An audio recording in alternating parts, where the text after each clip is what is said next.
the Academy said in 1929 that they wanted to build a film museum. The library got started, but the film museum didn't get started. Then in the 50s, they actually talked about starting the film museum again, and then it never went anywhere. So it wasn't that LA never tried to build a film museum. Something always got in the way. Now here we are, it's finally getting built, 90 years after they first said they wanted to build it.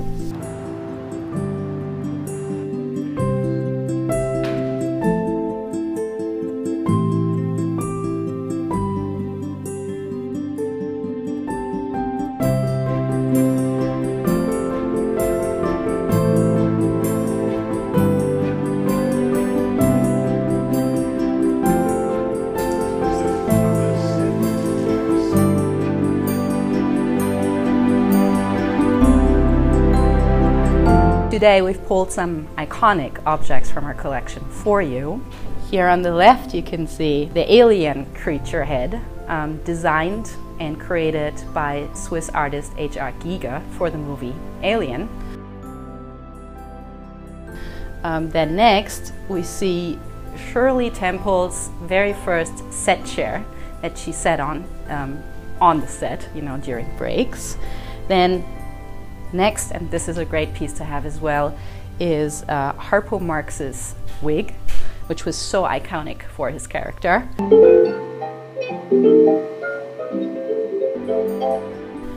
Then we have a Zoetrope, which was invented in the 1830s and is really a pre-cinematic device that led up to, or one of the pieces that led up to the invention of cinema.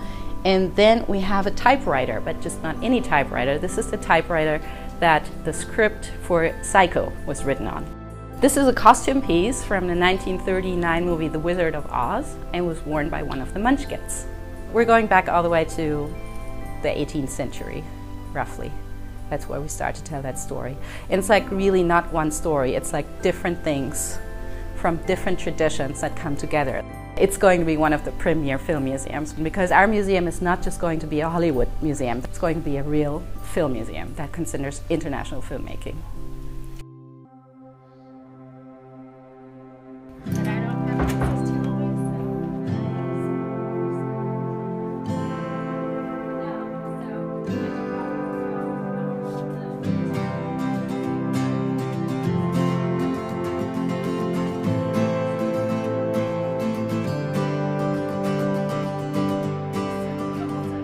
So we at the Academy have started collecting film since 1929, and so from the very onset of our history we've been collecting film, preserving film, conserving it. I think our oldest film is from 1895. We have early cinema, we've got silent films, home movies.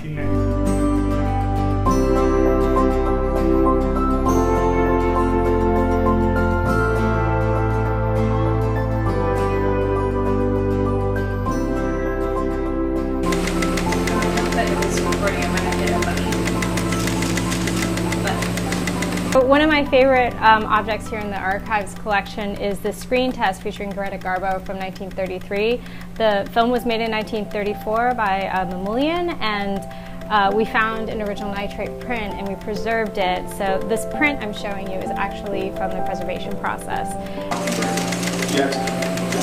So people often think that because we're the Academy Film Archive, we only have material related to the Oscars, but actually we have all kinds of really cool material like this costume test, home movies behind the scenes, documentaries, experimental material, and that's what's really amazing about our collection.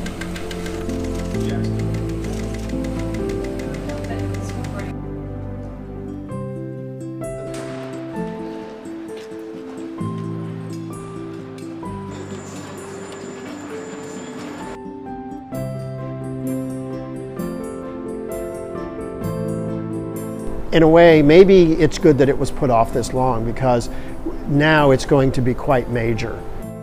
I don't think there's ever been a museum quite like this one. I think this one goes beyond what other film museums have tended to do. It's a substantial place to actually dive into the movies and figure out what they're about. And to also protect their legacy, because I think we're starting to lose some of the history of early on. People are starting to forget. The people are dying off who knew those things. And I think it's really important to save that. We need to preserve the history of film, and so that people don't forget the great filmmakers that led to the filmmakers of today.